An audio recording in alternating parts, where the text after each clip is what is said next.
Good morning friends. अब हम लोग आज से ठीक 8:30 बजे रोज़ यूट्यूब पर मिला करेंगे। आप क्लास बिल्कुल मिस मत कीजिएगा। अब थोड़ा मेहनत आप भी करना शुरू कर दीजिए और हम भी करना शुरू कर रहे हैं। एक बार फिर हम जल्दी जल्दी आपको पैटर्न बतला देते हैं। सिलेबस को मैंने एकदम शुरू से स्टार्ट किया है। आप लोग घबराएंगे नहीं। आपको बस शुरू से सारा कंसेप्ट क्लियर हो जाना, ये मेरी बड़ी जिम्मेवारी है। फिर तेजी से आगे बढ़ना वो आसान काम है। आज जो आप इस वक्त हमसे रूबरू हो रहे हैं, ये हमारे फिजिक्स सिलेबस स्टार्ट होने के बाद का 5वां लेक्चर है।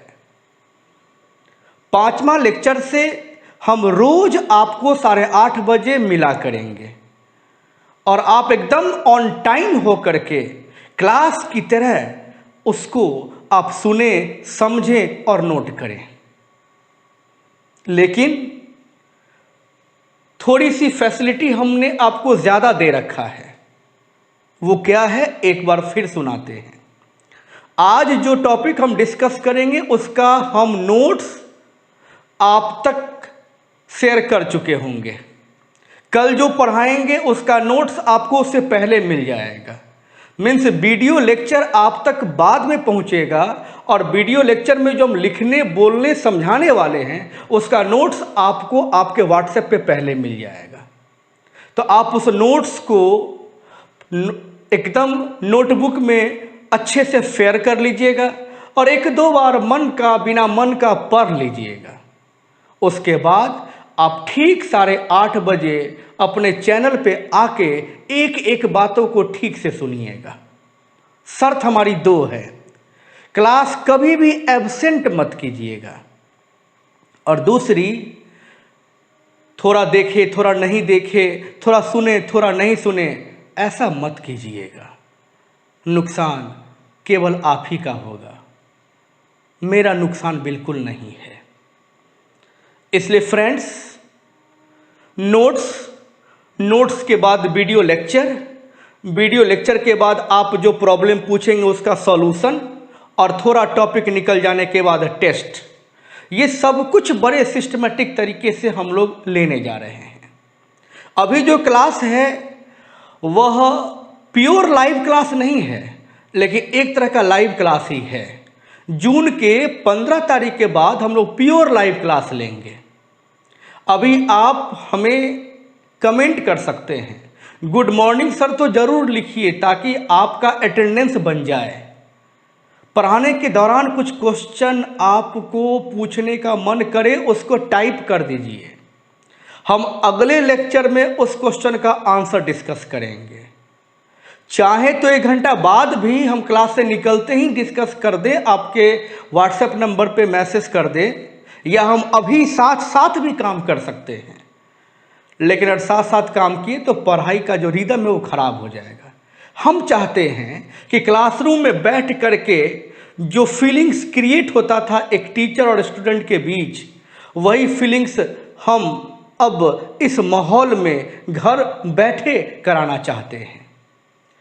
हमारी एनर्जी, हमारा स्टाइल और हमारा रिदम क्लास में जैसा था, आपको अब यहाँ भी वही स्टाइल, वही एनर्जी, वही रिदम मिलेगा।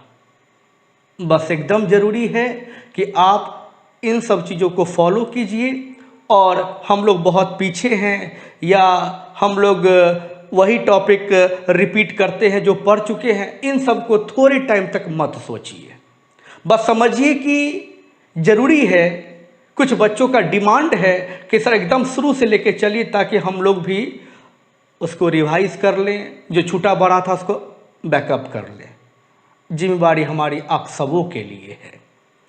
इसलिए जो लोग पीछे का नहीं पढ़े हैं, सिलेबस में अगर आपके पास नहीं है, क्या पढ़ना नहीं पढ़ना कुछ नहीं पता है, आप वीडियोस जो हम डाल चुके हैं यूट्यूब पर, देखिएगा। लेक्चर 1, लेक्चर 2, लेक्चर 3, लेक्चर 4 और ये लेक्चर 5 है। कल जब मिलेंगे इसी टाइम पे वह आपका लेक्चर 6 होगा। आपके लिए एकदम सिस्टमेटिक तरीके से सब कुछ तैयार कर रहे हैं। और हाँ, पुराना लेक्चर्स आपके पास होगा तो वो नहीं है, वो सब हमने बदल दिया है। इसलिए आप एक बार लेक्चर 1 से लेके लेक्चर 5 तक जरूर देख लीजिएगा, आपको अच्छा लग सकता है। और मेरे फ्रेंड्स, इतना लेट होने का वजह सिर्फ और सिर्फ थोड़ी व्यवस्था थी। हमारे पास पहले जो व्यवस्था था उसमें हम बिल्कुल संतुष्ट नहीं थे। अभी हमने थोड़ी मेहनत करा है तो व्यवस्था थोड़ा अच्छा हुआ है, शायद आपको भी अच्छा लगे। 100% तो नहीं कह सकते हैं हम, लेकिन पहले से काफ़ी बेहतर किए हैं। और जब मुझे लगा है कि अब हम संतुष्ट हैं और आप भी संतुष्ट हो जाएंगे, तो फिर हम ये क्लास भी स्टार्ट किए हैं। और पुराना आपका वीडियोस को भी मैंने बदल के फिर से नया वीडियो डाला है, फिर से रिकॉर्डिंग करके हम वहाँ पर रख दिए हैं। तो मेरे दोस्त, बहुत मेहनत आपके लिए हम कर रहे हैं, जो आपको अभी नहीं दिख रहा है लेकिन आपको ज़रूर दिखेगा। बस हम लोग का मनोबल बढ़ा रहे, अब बढ़ाते रहे। चैनल को लाइक कीजिए, सब्सक्राइब कीजिए, शेयर कीजिए, बेल आइकन को प्रेस कीजिए। इस वक्त हम लोग काम सिर्फ और सिर्फ उसी के लिए कर रहे हैं, ताकि हम आपसे मेहनताना तो भी नहीं मांग रहे हैं, लेकिन आपके थ्रू ये मेरा वीडियो समस्तीपुर से मुजफ्फरपुर, दरभंगा, पटना तक जाए, लोग आपके टीचर को देखें और ये समझे कि समस्तीपुर में भी कुछ टीचर हैं जो अच्छा पढ़ा सकते हैं, वहाँ के बच्चे भी अच्छे तरीके से पढ़ रहे होंगे। तो ये आपकी जिम्मेवारी बनती है। तो चलिए हम लोग स्टार्ट करते हैं। लास्ट लेक्चर तक आप देखिएगा तो हम 2 प्रॉपर्टी का डिस्कस कर चुके हैं। आज है आपका तीसरा प्रॉपर्टी, क्वांटाइजेशन ऑफ चार्ज, और काफ़ी इंपॉर्टेंट प्रॉपर्टी है। DPP 1 से कुछ क्वेश्चन भी आज बनेगा और हम आपको टास्क भी देके जाएंगे। तो आवेश का क्वांटमीकरण या क्वांटीकरण होता क्या है? कंसेप्ट कहता है, प्रकृति में प्रत्येक आवेशित वस्तु पर आवेश एक निश्चित न्यूनतम आवेश का पूर्ण गुणक होता है। क्या है? लाइन लिखते हैं पहले।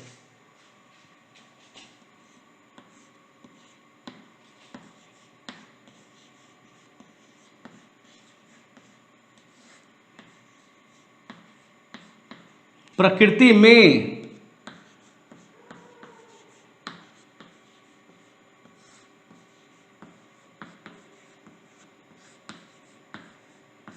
प्रत्येक वस्तु पर प्रत्येक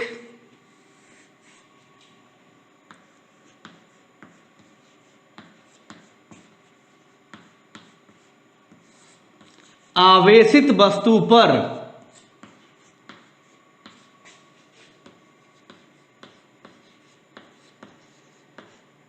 आवेश एक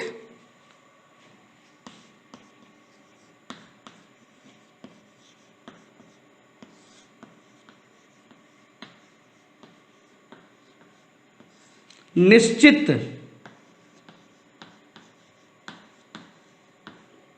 न्यूनतम आवेश का, ये बहुत खास वर्ड है, निश्चित न्यूनतम आवेश का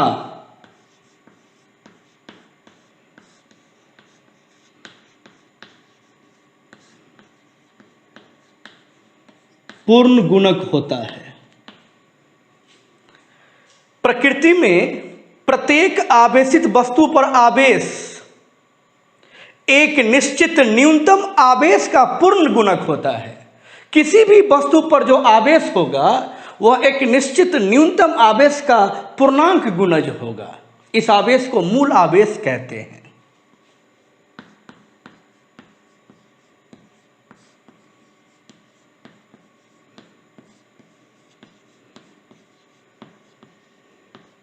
जिसे मूल आवेश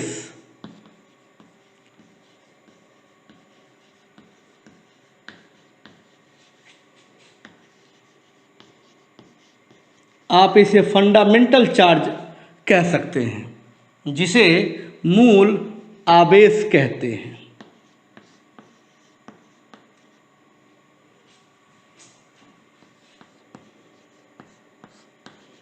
तथा इसे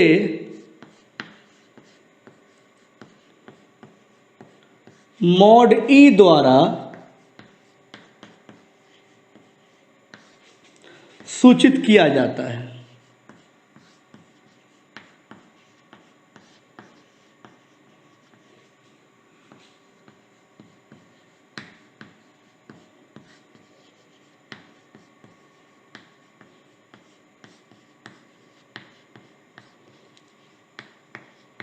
आवेश के इसी गुण को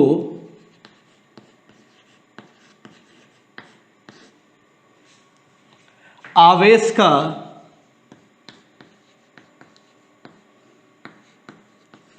क्वांटीकरण या क्वांटमीकरण, कुछ भी बोल सकते हैं आप, ये दोनों शब्द एक ही है। प्रकृति में प्रत्येक आवेशित वस्तु पर आवेश एक निश्चित न्यूनतम आवेश का पूर्ण गुणक होता है, जिसे मूल आवेश फंडामेंटल चार्ज कहते हैं तथा इसे मॉड ई द्वारा सूचित किया जाता है। आवेश के इसी गुण को आवेश का क्वांटीकरण कहा जाता है। फ्रेंड्स, इसका मतलब क्या हुआ वो अब हम समझाते हैं। जरा समझिए, यह एक वस्तु है, ओके। मिलिकन साहब ने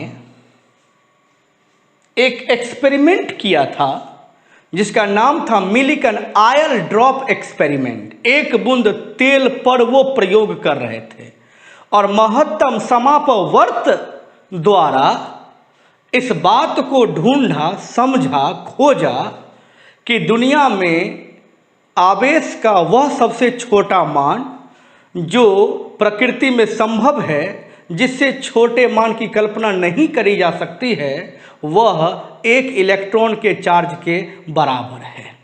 इसलिए उसे ई से सूचित किया गया और ये बात कहा गया कि इसे इलेक्ट्रॉन न समझा जाए, यह इलेक्ट्रॉन के चार्ज के बराबर है, इसलिए ई से रिप्रेजेंट कर रहे हैं। और समझाने के दौरान हम इलेक्ट्रॉन की ही बात करेंगे, क्योंकि जिस कण के निकलने की बात होती है वह इलेक्ट्रॉन है। तो मान लीजिए कि इस वस्तु से अगर एक इलेक्ट्रॉन निकल जाता है तो वस्तु आवेशित हो जाएगा। तो फिर आवेश कितना होएगा इसके वजह से? तो इलेक्ट्रॉन के निकलने से इलेक्ट्रॉन की कमी हो गई। इलेक्ट्रॉन की कमी होगी तो बॉडी पर आ जाएगा पॉजिटिव चार्ज, और कितना के बराबर? तो एक इलेक्ट्रॉन के बराबर। एक इलेक्ट्रॉन का जो चार्ज है वह निश्चित न्यूनतम आवेश है। इससे छोटा आवेश इस वक्त प्रकृति में संभव नहीं है। प्रकृति में प्रत्येक आवेशित वस्तु पर, यह है आवेशित वस्तु, इस पर आवेश एक निश्चित न्यूनतम आवेश का पूर्णांक गुणज होता है। एक इलेक्ट्रॉन निकला, यह आवेश का सबसे छोटा मान है। निकलने के लिए इससे 100 इलेक्ट्रॉन निकल सकता है, तब इस पर जो आवेश का मान हो जाएगा वह 100 ई के बराबर हो जाएगा। निकलने के लिए इससे n इलेक्ट्रॉन्स निकल सकते हैं, तो इस पर जो आवेश हो जाएगा वह Q बराबर Ne हो जाएगा। और यहाँ पर इम्पॉर्टेंट है, E को मॉड में रखना है, E को मॉड में रखना है, E को मॉड में रखना है। ये 1 देख रहे हैं आप, 100 देख रहे हैं, n देख रहे हैं, ये सब आपके पूर्णांक संख्याएं हैं, पूर्ण गुणक हैं। एक इलेक्ट्रॉन का ट्रांसफर हो सकता है, 1.5 इलेक्ट्रॉन का नहीं, 2 का नहीं, 2 का हो सकता है, 2.25 का नहीं, 2.25 का नहीं, 2.5 का नहीं, 3 का हो सकता है, 4 का हो सकता है। तो पूर्णांक संख्याओं के रूप में इलेक्ट्रॉन का ट्रांसफर पॉसिबल है। और यह भी तो मुमकिन है फ्रेंड्स कि यह एक वस्तु है,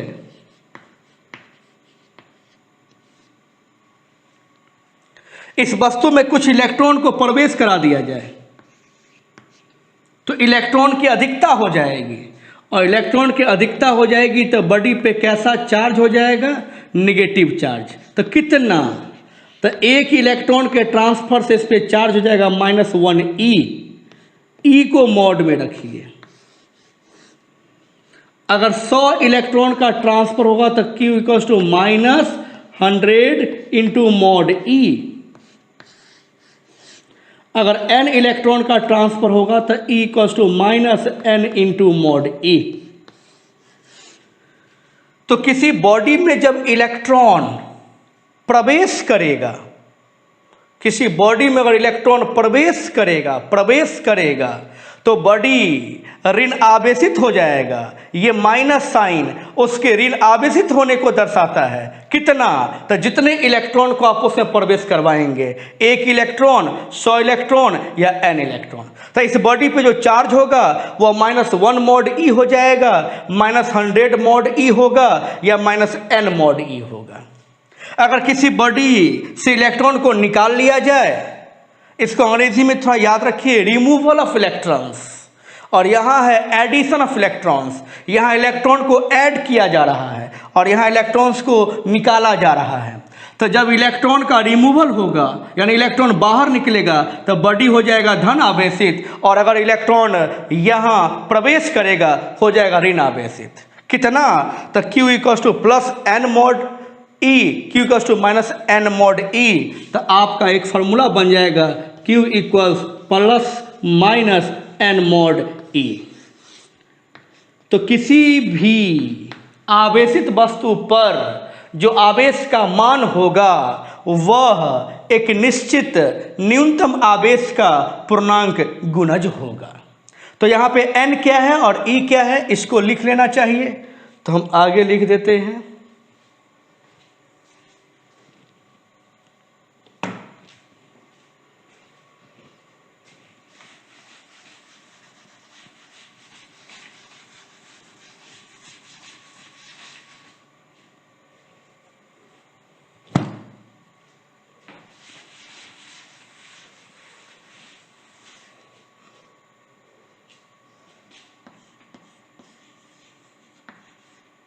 Here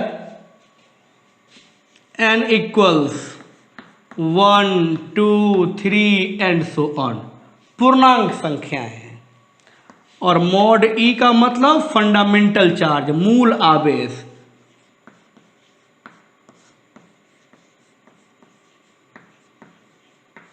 कितना होता है इसका मान? 1.6 इंटू 10⁻⁻19 कूलम्ब। तो एक बार फिर मेरे साथ रिकॉल कीजिए, आवेश का क्वांटमीकरण क्या कहता है? प्रकृति में प्रत्येक आवेशित वस्तु पर आवेश का मान, प्रकृति में प्रत्येक आवेशित वस्तु पर आवेश का मान एक निश्चित न्यूनतम आवेश का पूर्णांक गुणज होता है। वह निश्चित न्यूनतम आवेश मूल आवेश कहलाता है, जिसे मॉड ई द्वारा सूचित करते हैं, और आवेश के इसी गुण को आवेश का क्वांटमीकरण कहते हैं। अब फ्रेंड्स तीसरे पॉइंट में आइए।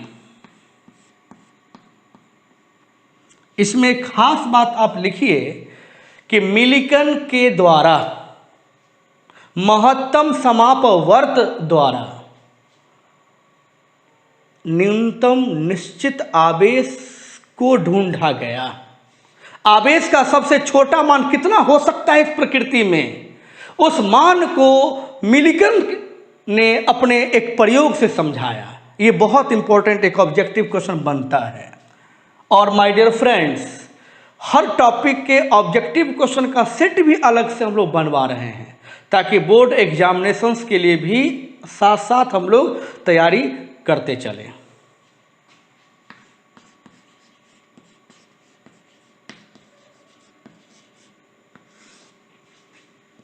मिलिकन ने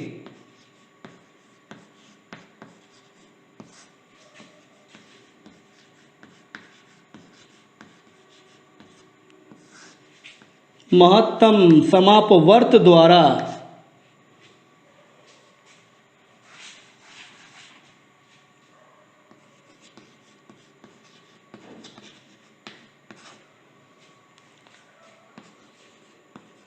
आवेश के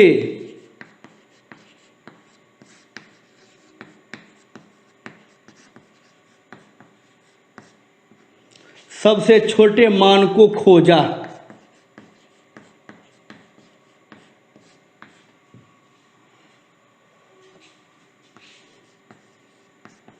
यह मान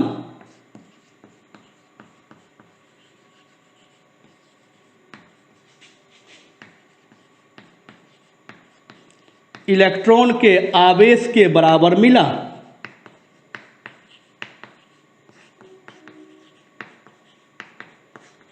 एक इंपॉर्टेंट बात है। अब इसमें एक और इंपॉर्टेंट बात है फ्रेंड्स।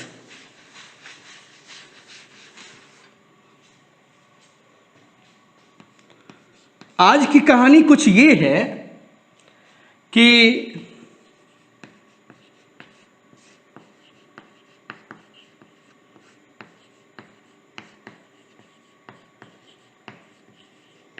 किसी वस्तु पर आवेश प्लस ई हो सकता है, माइनस ई हो सकता है, प्लस 2e हो सकता है, माइनस 2e हो सकता है, प्लस 10e हो सकता है, माइनस 10e हो सकता है, प्लस 100e हो सकता है,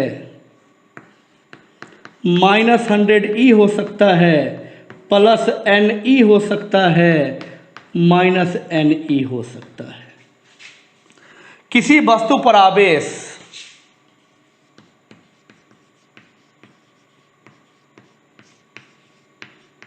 हो सकता है, कुछ भी हो सकता है, plus 1e, minus 1e, plus 2e, minus 2e, plus 10e, minus 10e। ये मॉड लगा रहे हैं, इसे मॉड में ही लिखना चाहिए। इस तरह से कुछ भी संभव है, लेकिन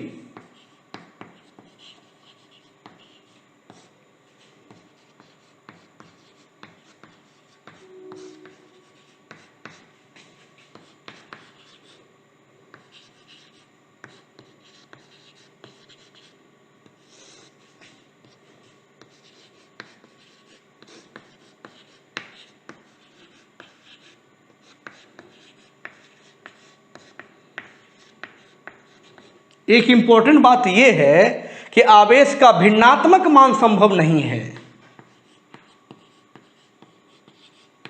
जैसे e/2 नहीं हो सकता, माइनस e/2 नहीं हो सकता, e/8 नहीं हो सकता, माइनस e/8 नहीं हो सकता, e/25 नहीं हो सकता, माइनस e/100 नहीं हो सकता, etc।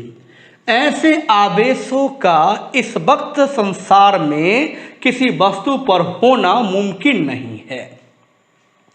दुनिया में किसी वस्तु पर आवेश जो सबसे छोटा होगा वह एक इलेक्ट्रॉन के आवेश के बराबर होगा, उससे छोटा पॉसिबल नहीं है। और किसी वस्तु पर आवेश बड़ा होगा तो एक इलेक्ट्रॉन के आवेश के पूर्णांक गुणज के रूप में ही वहाँ पे उपलब्ध होगा। इसी आवेश के गुण को आवेश का क्वांटमीकरण कहते हैं। लेकिन फ्रेंड्स, यहाँ पर मुझे कुछ और बात डिस्कस करना चाहिए जो आपके लिए बेहद खास है। इसका नाम मैंने रखा है एक्स्ट्रा शॉट्स।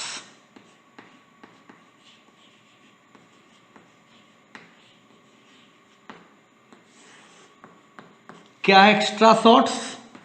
फर्स्ट, ये इलेक्ट्रॉन कौन है, ये प्रोटॉन कौन है, ये न्यूट्रॉन कौन है? इन्हें मूल कण कहते हैं। मूल कण किसको कहते हैं? जिससे मिलकर परमाणु बना हुआ है और जो दुनिया का सबसे छोटा कण है, जो स्वतंत्र है, जिसको बांटा नहीं जा सकता, जिसको और छोटा नहीं किया जा सकता, मतलब वह किसी से मिलकर नहीं बना हुआ है, उसके मिलने से संसार बना हुआ है। तो आपका इलेक्ट्रॉन, प्रोटॉन और न्यूट्रॉन मूल कण हैं। लेकिन 1990 में एक खोज किया गया 3 वैज्ञानिक के द्वारा। शॉर्ट में एक वैज्ञानिक का नाम फ्रीडमैन है, दूसरे वैज्ञानिक का नाम कैंडलल है और तीसरे वैज्ञानिक का नाम टेलर है। तो यह तीनों वैज्ञानिक मिलकर के बतलाते हैं कि मूल कण भी कुछ अन्य कणों से मिलकर बने हुए हैं, जिनको हम क्वार्क कहते हैं।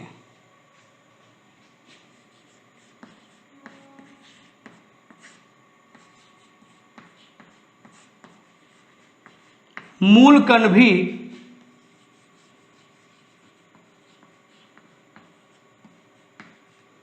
क्वार्क्स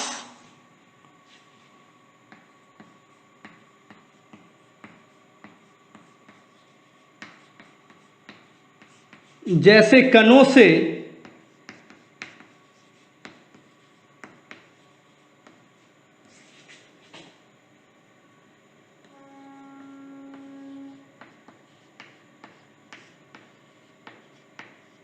मिलकर बना है।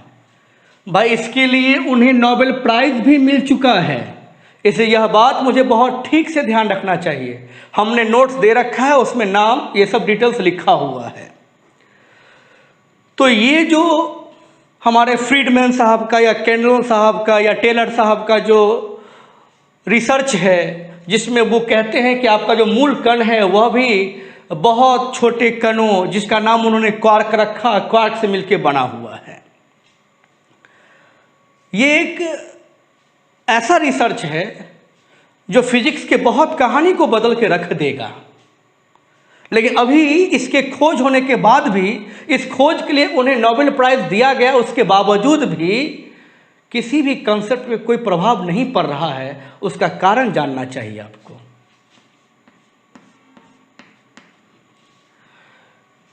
अभी तक क्वार्क्स स्वतंत्र रूप में नहीं पाए गए हैं। मीन्स जब भी क्वार्क्स मिलता है तो एक ग्रुप में मिलता है। 2 quark, 4 quark, 10 quark, 50 quark, 25 quark एक ग्रुप के रूप में मिलता है। अलग इकलौता नहीं मिला है, स्वतंत्र रूप से वह इस वक्त नहीं रह सकता है। और यही खास वजह है कि उस कण के खोज हो जाने के बावजूद भी अभी हमारे किसी कंसेप्ट पे कोई प्रभाव नहीं पड़ रहा है। तो अगर वह स्वतंत्र रूप से पाया जाने लगा तो क्या प्रभाव पड़ जाएगा?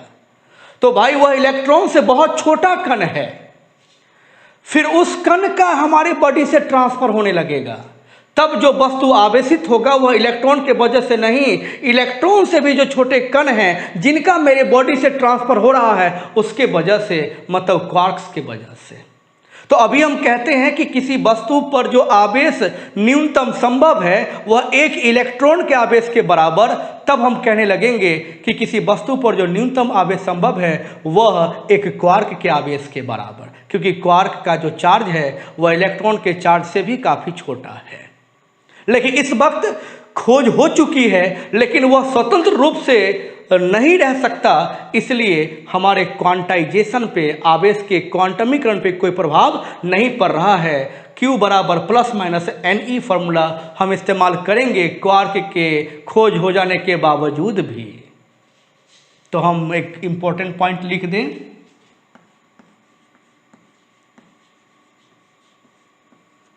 क्वार्क्स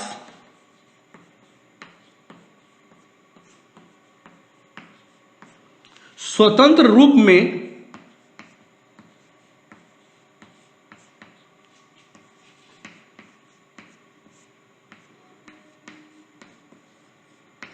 नहीं पाए जाने के कारण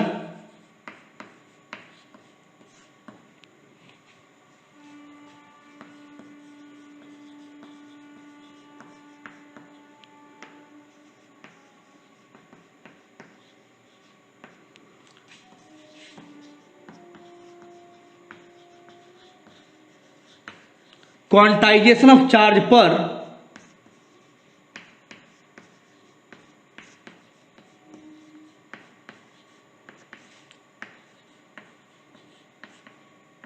कोई प्रभाव नहीं पड़ेगा।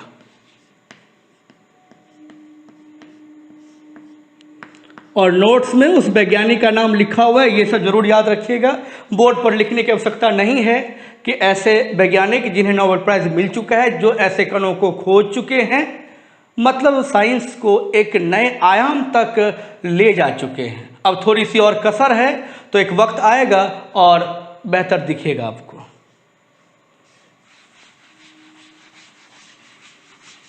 क्वार्क्स बहुत तरह के ढूंढे जा चुके हैं, quarks up, quarks down, quarks charm, quarks strange, quarks top, quark bottom, कई तरह के हैं। लेकिन एनसीईआरटी को हम लोग फॉलो करें तो दो तरह के क्वार्क्स की चर्चा किया गया है, क्वार्क अप और quark down.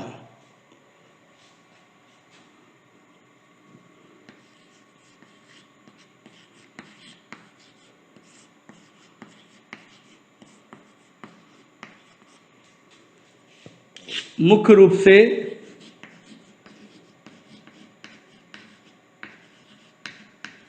Quarks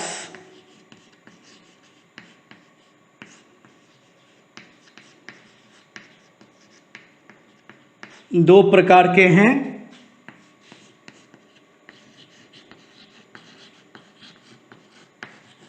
quark up you से सूचित कीजिएगा, इस पे चार्ज है +2/3e, मतलब इलेक्ट्रॉन का 2/3 हिस्सा।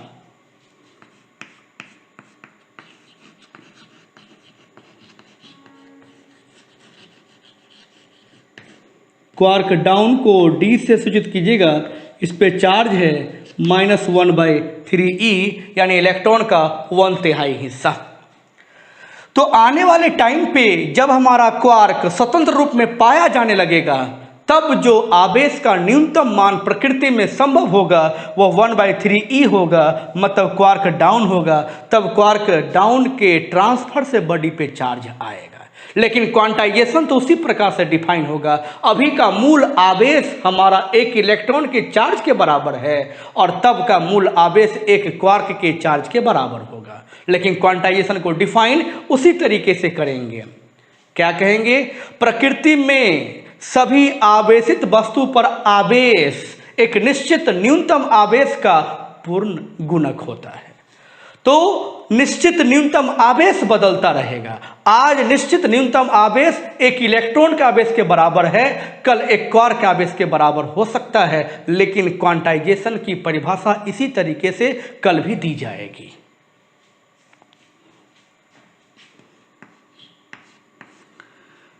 जैसा कि आप जानते हैं कि क्वार्क स्वतंत्र रूप से नहीं पाया जाता है, यानी जब भी होता है तो एक ग्रुप में होता है। तो इसका दो ग्रुप बहुत सुगम है, यानी इसका दो समूह बड़ी आसानी से खोजा जा चुका है। वह दो ग्रुप आपके क्वेश्चन के लिए बहुत इंपॉर्टेंट है।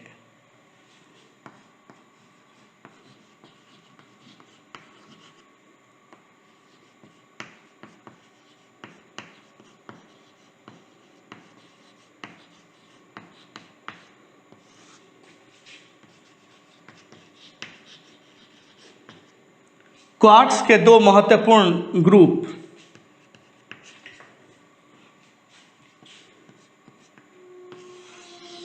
एक ग्रुप है UUD का, क्वार्क अप और क्वार्क डाउन। मतलब एक ग्रुप में दो क्वार्क अप और एक क्वार्क डाउन रहते हैं। ये कौन है? तो ये जरा चेक कर लीजिए। Quark up 2/3e, quark up 2/3e और quark down 1/3e। 2e 2e 4e -1e 3e/3 किसके बराबर मिला? E प्लस E, प्रोटॉन के चार्ज के बराबर मिला। तो ये कोई और नहीं है, ये आपका प्रोटॉन है।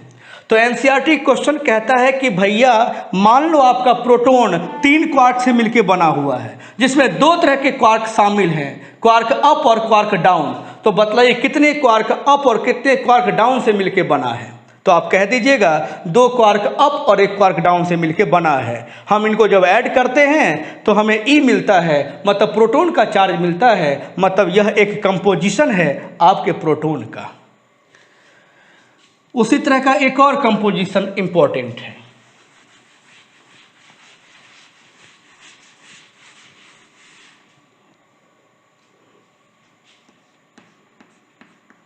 दूसरा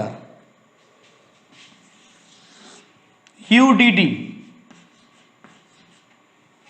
मतलब एक क्वार्क अप और 2 क्वार्क डाउन।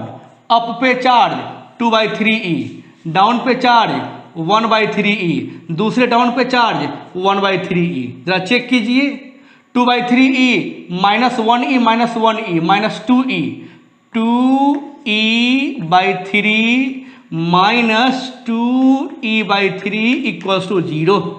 मतलब यह एक ऐसे मूलकण को दर्शा रहा है जिसपे कोई चार्ज नहीं होगा। जिसपे कोई चार्ज नहीं हो तो वह कौन होगा? n होगा। n का मतलब यहां पर न्यूट्रॉन से है। तो क्वेश्चन कहता है कि भैया आपका न्यूट्रॉन भी 3 क्वार्क से मिलकर बना हुआ है, जिसमें 2 प्रकार के क्वार्क शामिल हैं, क्वार्क अप और क्वार्क डाउन। तो बतलाइए कितने क्वार्क अप और कितने क्वार्क डाउन का इस्तेमाल किया गया होगा। आप कह सकते हैं 1 क्वार्क अप और 2 क्वार्क डाउन का इस्तेमाल किया गया है, क्योंकि उनको जोड़ने पे टोटल चार्ज मिलेगा 0। न्यूट्रॉन पे कोई चार्ज नहीं होता है, मतलब ये कंपोजिशन हो गया आपके न्यूट्रॉन का।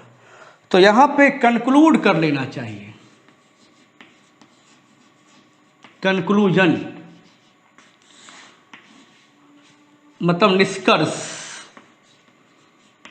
जितना बात अभी हम लोग सुने समझे, सारी बातों को मचोड़ कर कोई निचोड़ निकालिए। तो 2 निचोड़ निकला। पहला,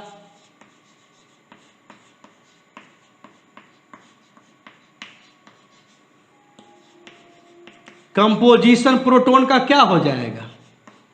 तो ये हो जाएगा UUD।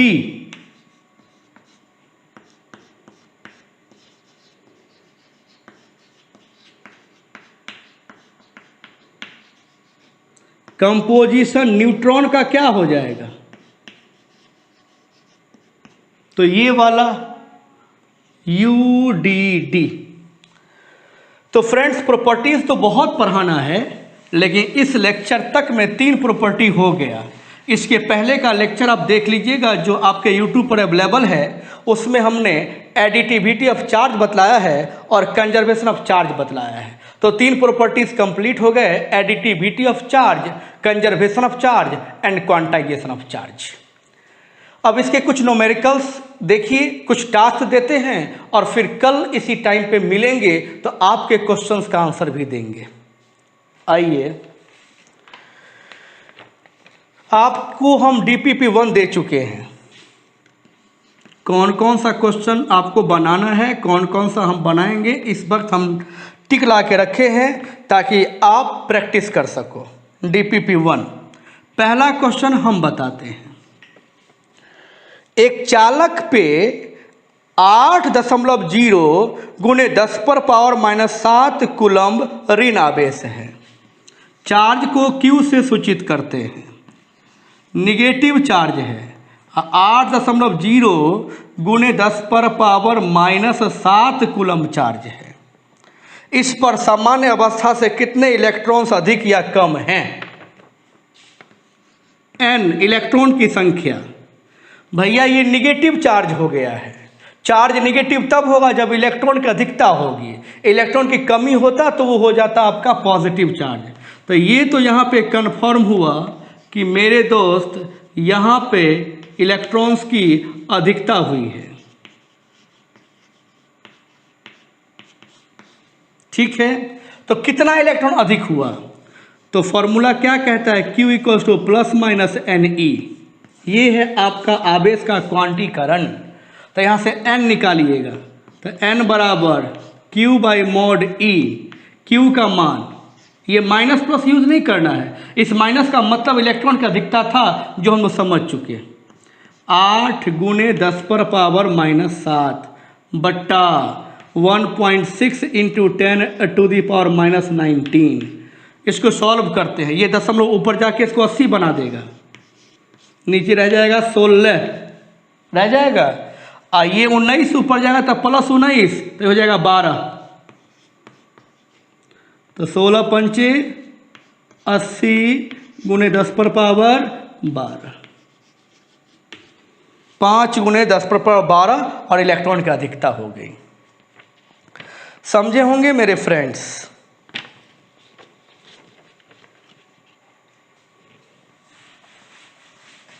आप लोग इस वक्त जो भी कुछ कह रहे हैं पूछ रहे हैं वो सब हम अगले लेक्चर में डिस्कस करेंगे। अगर अभी आपके क्वेश्चन का आंसर देने लगे तो अभी ये काम ठीक से नहीं कर सकेंगे।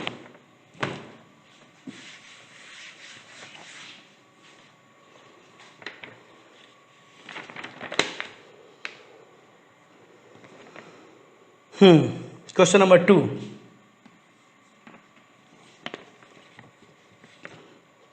तो फ्रेंड्स 20 मई 2020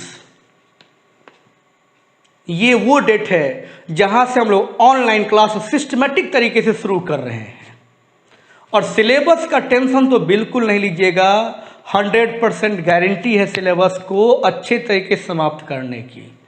जब वीडियो लेक्चर्स के थ्रू हमें पढ़ा करके समाप्त करना है तो हम लोग सिलेबस का जब टेंशन होगा और आप में क्षमता बढ़ जाएगी पढ़ने की तो 2 क्लास हो जाएगा, एक सुबह में क्लास लेंगे, एक शाम में क्लास लेंगे, उसको मैनेज कीजिए।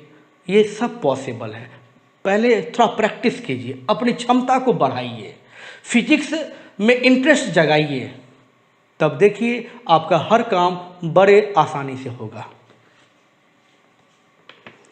धातु के एक टुकड़े पर +1 नैनो कूलम आवेश है।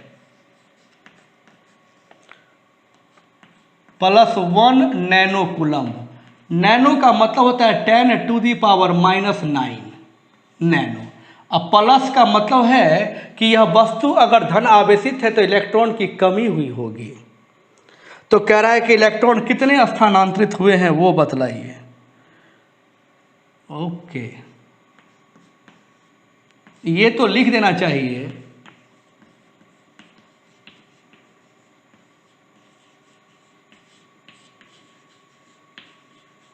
कि इलेक्ट्रॉन्स की कमी हुई है।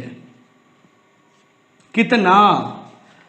तो क्वांटाइजेशन कहता है Q = +- (n mod E). तो n इक्वल्स, ये प्लस माइनस छोड़ दीजिए, जो हमारे काम का है वो ले लीजिए, Q/mod E। Q है 10⁻⁻⁹, ये हो जाएगा 1.6 × 10⁻⁻19। ये दशमलव ऊपर जाएगा तो 10 बन जाएगा, 10/16, और ये -19 जाएगा +19, और 9 हट जाएगा +10। ये हो जाएगा 5/8 × 10⁻10। डिवाइड कीजिएगा तो 0.625 × 10⁻10 मिलेगा।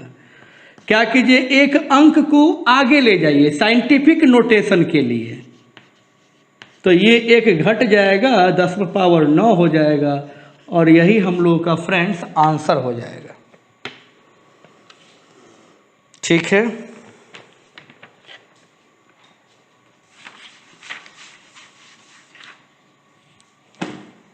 अब घबराइए नहीं, आप लोग गुड मॉर्निंग बोलिए, क्वेश्चन बोलिए, सबका आंसर देंगे, रिप्लाई देंगे। अभी ही रिप्लाई आपको कुछ मिल जाएगा, यहां भी ध्यान दीजिए।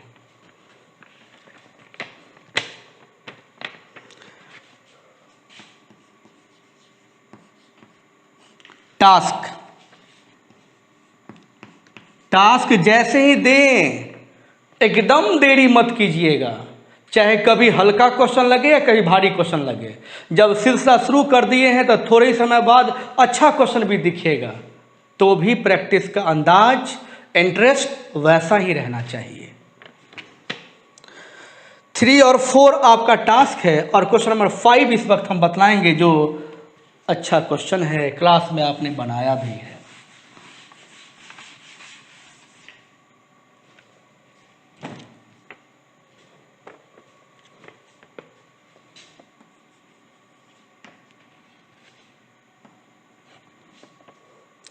यदि किसी पिंड से, पिंड का मतलब वस्तु होता है,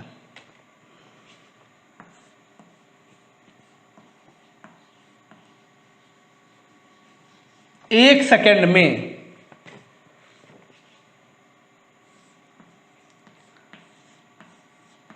10⁻9 इलेक्ट्रॉन्स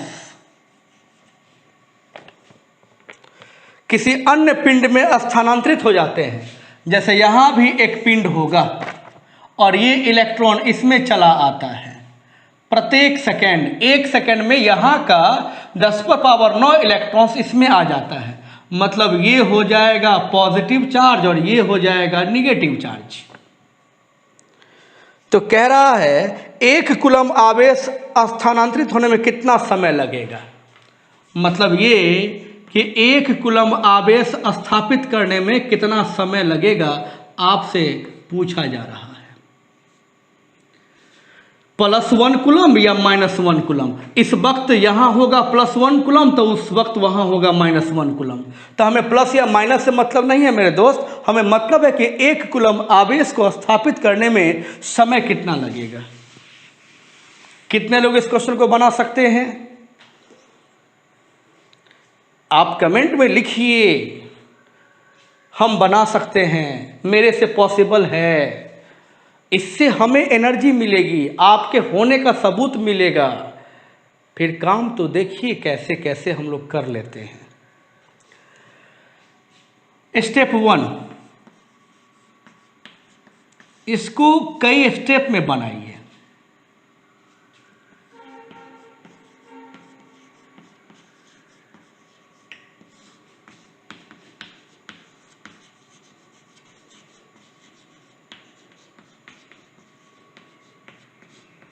सर्वप्रथम 1 सेकेंड के लिए, 1 सेकेंड में देखिए तो इस पे आवेश कितना डेवलप हुआ। तो Q बराबर +- (n mod e), यहाँ पे प्लस यहाँ पे माइनस। आप केवल डेटा लीजिए, कितना इलेक्ट्रॉन 10⁹9 और बेसिक चार्ज, फंडामेंटल चार्ज, मूल आवेश 1 इलेक्ट्रॉन के आवेश के बराबर। सॉल्व करिए तो 1.6 × 10⁻⁻10 कूलम आया। तो 1 सेकेंड में इस वस्तु पर इतना आवेश स्थापित हो गया।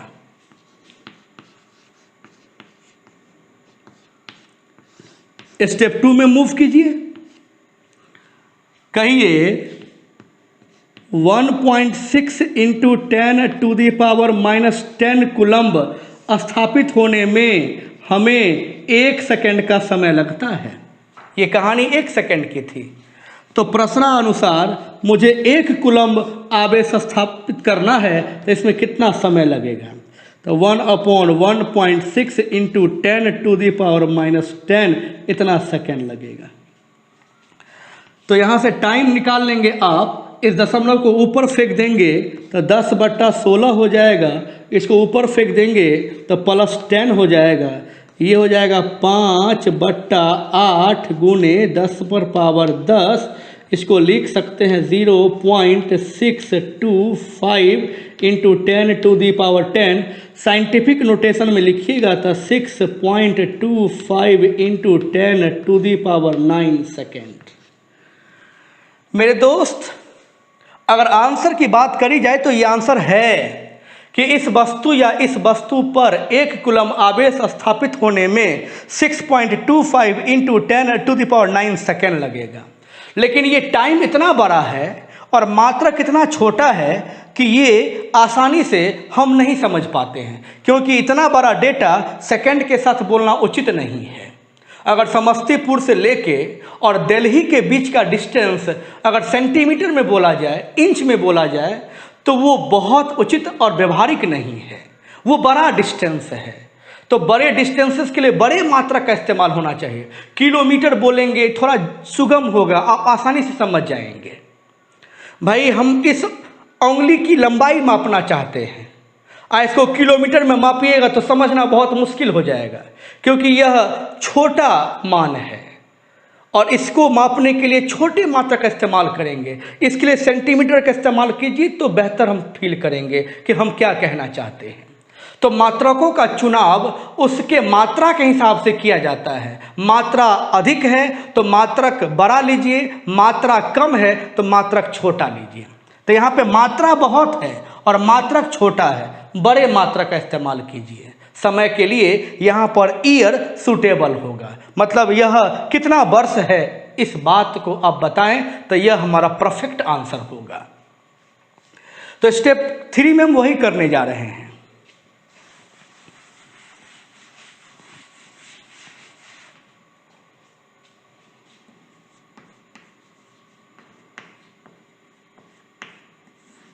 स्टेप 3, एक साल में कितना दिन होता है?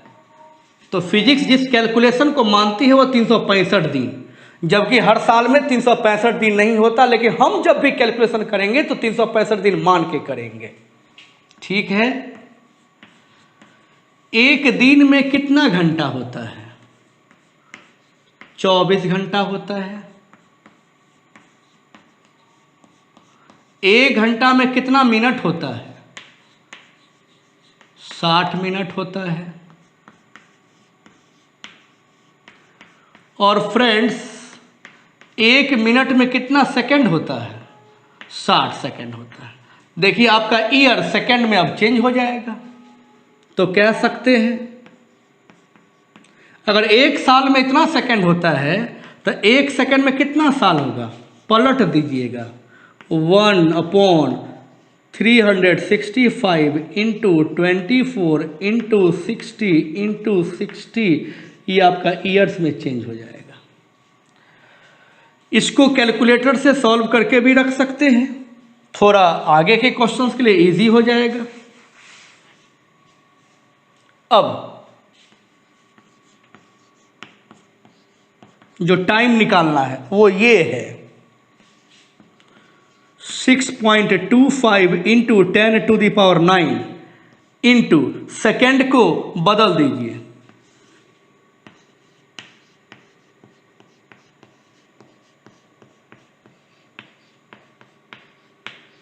ये ईयर्स में आ चुका है। और जब सॉल्व कीजिएगा फ्रेंड्स,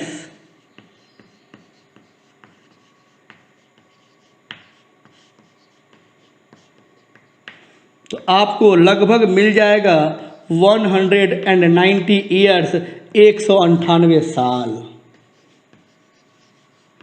तो फ्रेंड्स, अगर किसी एक पिंड से दूसरे पिंड में प्रति सेकेंड 10⁻⁹ इलेक्ट्रॉन्स स्थानांतरित हो रहे हों तो उस पिंड पर 1 कूलम आवेश स्थापित होने में 198 वर्ष लग जाएंगे। आप इससे भी फील कर सकते हैं कि 1 कूलम आवेश की बहुत बड़ी मात्रा है। हम अपने दैनिक जीवन में इन मात्रा का इस्तेमाल नहीं करते हैं, इसलिए हम milli coulomb, micro coulomb, nano coulomb या पिको कूलम जैसे SI प्रीफिक्स के साथ यूनिट का इस्तेमाल करने को कहते हैं। आइए, ये था 5वां क्वेश्चन। 5 के बाद मेरे फ्रेंड्स टास्क है,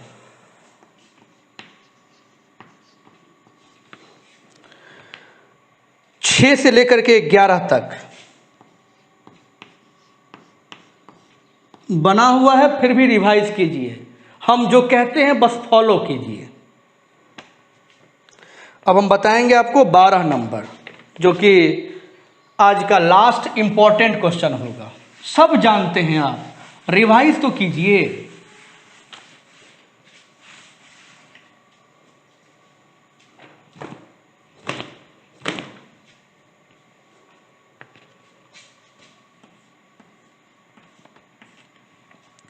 यदि किसी प्याले में 250 ग्राम पानी रखा हुआ है,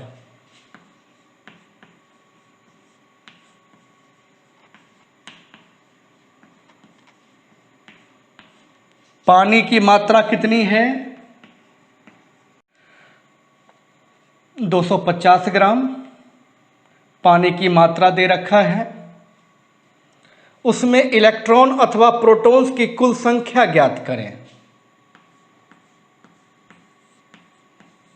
क्वेश्चन कह रहा है नंबर ऑफ इलेक्ट्रॉन्स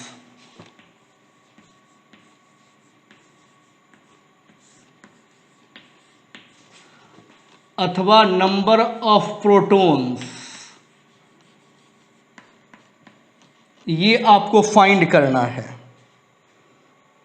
ओके, इनके आवेश कूलम में ज्ञात करें और चार्ज का मान भी निकालना है कूलम्ब के अंदर।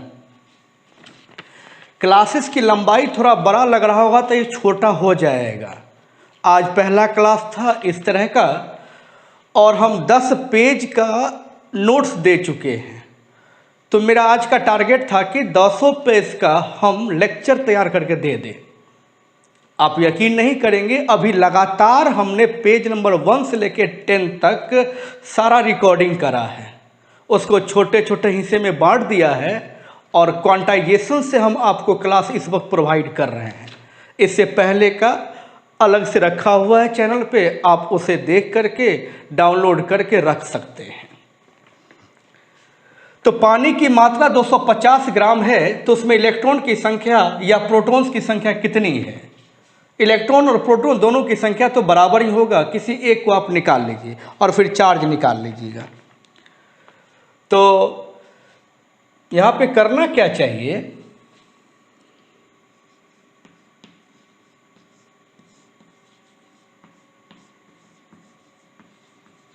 पानी का जो केमिकल फॉर्मूला है वो क्या होता है, बोलिए? H2O। इसका क्या मतलब हुआ? ऑक्सीजन और 2 हाइड्रोजन। ऑक्सीजन का एटॉमिक नंबर 8, हाइड्रोजन का 1, 2 हाइड्रोजन है 2, तो टोटल एक मॉलिक्यूल में इलेक्ट्रॉन की संख्या या प्रोटॉन की संख्या 10 है। ये हुआ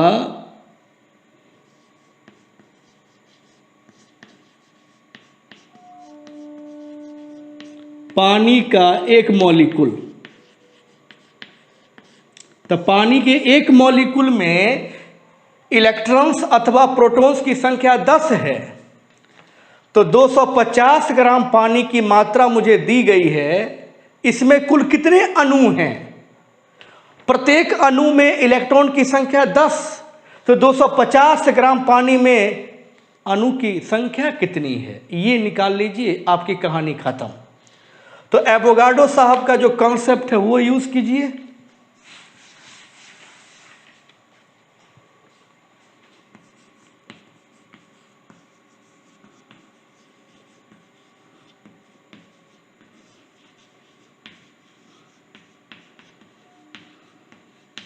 एवोगाड्रोज कॉन्सेप्ट से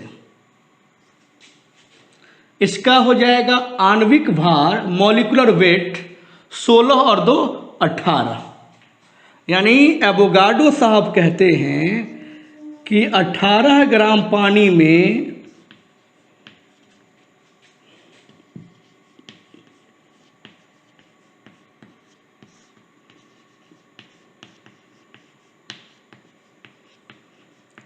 अणुओं की संख्या 6.022 इंटू 10⁻23 है। तो चूंकि 18 ग्राम पानी में अणुओं की संख्या 6.022 गुने 10⁻23 है, तो फ्रेंड्स 1 ग्राम पानी में अणुओं की संख्या कितनी हो जाएगी? 6.022 इंटू 10⁻23/18 ग्राम। तो हमारे क्वेश्चन के मुताबिक कितना ग्राम पानी दे रखा है? 250 ग्राम। तो 250 ग्राम पानी में 6.022 इंटू 10⁻23/18 इंटू 250, इतना करने से क्या मिल जाएगा? तो 250 ग्राम पानी में अणुओं की कुल संख्या मिल जाएगी। तो लिख देना चाहिए।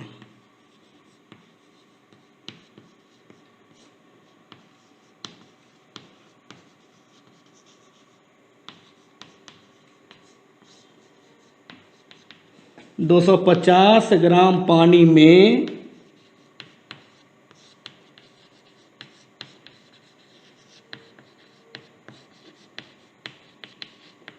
अणुओं की कुल संख्या बराबर, इसको लगभग 6 भी लिख सकते हैं, तो हम लगभग लिख देते हैं 6 इंटू 10⁻23 इंटू 250/18।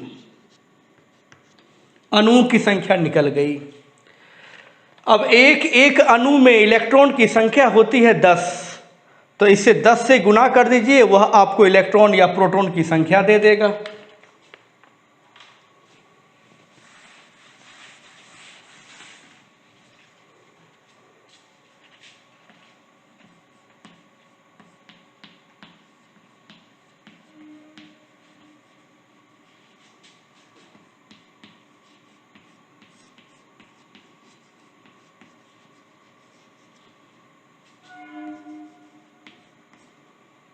अतः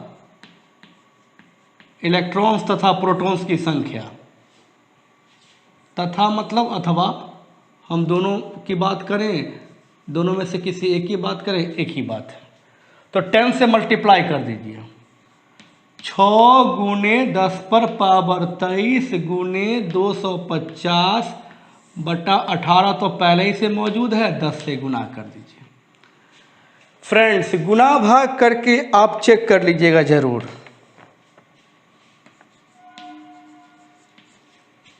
अब इसी में एक और क्वेश्चन था, पुनः चार्ज का मान पूछ रहा है, तो Q बराबर NE, ये है आपका N, 6 into 10⁻23 into 250 by 18 into 10 into E का वैल्यू 1.6 इंटू 10⁻⁻19।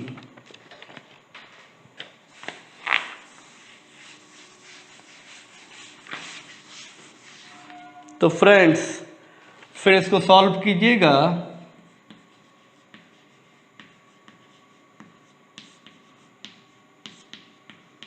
तो सॉल्व करने पर आपको चार्ज का मान आ जाएगा कूलम्ब में। इतना जरूर प्रैक्टिस कीजिए माय डियर फ्रेंड्स। ये हो गए।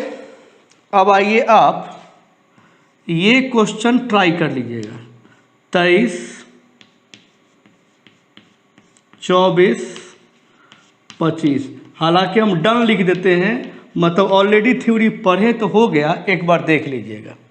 और आज का आखिरी क्वेश्चन 26 नंबर बताते ही पेज नंबर 1 से 10 जो हम आपको नोट्स रूप में दिए हैं उतना का वीडियो लेक्चर बन चुका है। अब हम फिर आपको कल पेज देंगे और फिर कल हम मिलेंगे नए वीडियो लेक्चर के साथ। प्रैक्टिस मेरे साथ कीजिए, तुरंत बहुत आगे निकल जाएंगे। 26 क्वेश्चन में कह रहा है कि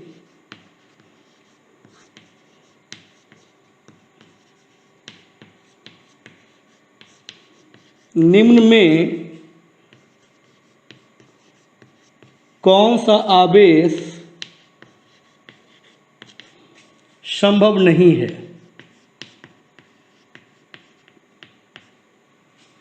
कुछ दिया हुआ है, उसको चेक करना है।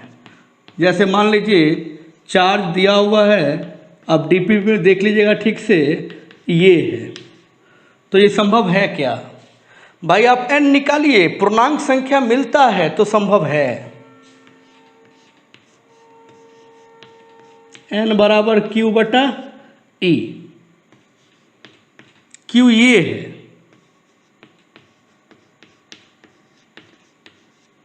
और E का मान आप जान चुके हैं। क्या इससे ये कैंसिल हुआ, इससे ये कैंसिल होगा, आपको मिलेगा 2।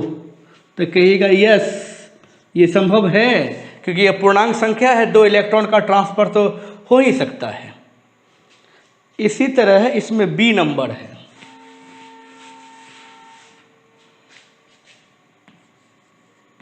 मान लीजिए हो ऐसा, Q equals to 6.4 into 10⁻⁻19 coulomb. तो हाँ, यहाँ निकालिएगा तो n बराबर क्या मिल जाएगा? 4 मिल जाएगा। तो बिल्कुल ये भी संभव है। Q बराबर मान लीजिए 2.4 इंटू 10⁻⁻19 कूलम्ब है। तो n का मान निकाल के देख लीजिए।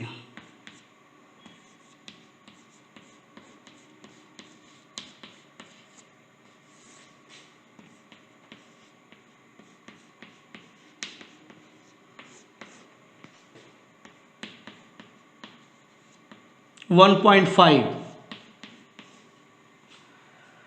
देखिए ये डेसिमल से डेसिमल खत्म हो जाएगा। 8 तिरिक 24, 8 दूनी 16, 3/2, 3/2 का मतलब 1.5। ये 1.5 इलेक्ट्रॉन का ट्रांसफर पॉसिबल नहीं है। 1 इलेक्ट्रॉन का ट्रांसफर पॉसिबल है, 2 इलेक्ट्रॉन का ट्रांसफर पॉसिबल है, 4 इलेक्ट्रॉन का ट्रांसफर पॉसिबल है, लेकिन 1.5 इलेक्ट्रॉन का ट्रांसफर पॉसिबल नहीं है। मतलब ये चार्ज संभव नहीं है। एक ऑप्शन और था डी।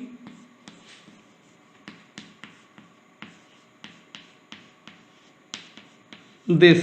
क्या ये संभव है? हाँ बिल्कुल, ये तो डाटा देख के ही लगता है, ये तो निश्चित न्यूनतम आवेश है।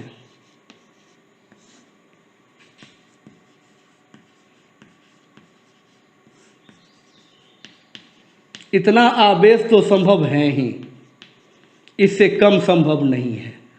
तो फ्रेंड्स, इस तरीके से हम लोग 3 प्रॉपर्टीज़ की बात कर लिए हैं।